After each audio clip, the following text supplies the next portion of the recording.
Welcome to today's DDRx. The prescription is love your neighbor as yourself. Love your neighbor as yourself. In Matthew 22:39 and 40, Jesus said the second commandment is like it. Love your neighbor as yourself. All the law and the prophet hangs on these two commandments. The first one we dealt with yesterday.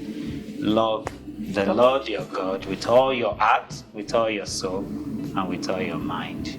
So that's the first and the greatest command. And the second one is like it. Similar to it. Yeah. Still talking about love. Loving your neighbor as yourself. So I think for me, where I would love to start is to say, you and your neighbor, you have been created in the image and the likeness of God. Yeah. And God is commanding us to love our neighbors as ourselves. Look at them like this person that's made in the image of God that I have to love. I also need to love them as well. I have to love God and also love my neighbor. But then he says as yourself, the way you would love yourself. So the question is, do you love yourself? And if so, how do you? Because if you love yourself, you want the good things of life. You would not want to hurt yourself, harm yourself in any way.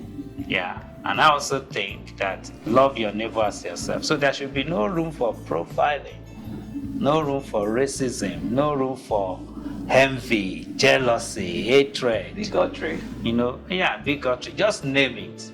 Because you respect yourself, so you should respect your neighbor.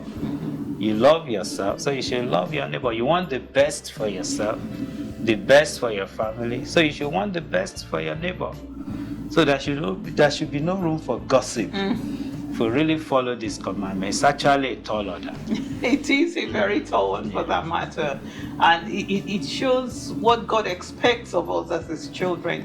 Not just is it that you're praying for yourself, you're equally praying for your neighbor. So the question then is, who is my neighbor? Who is your neighbor? Now that's a talk for another time, another prescription, I should say. Thank you, and have a great day.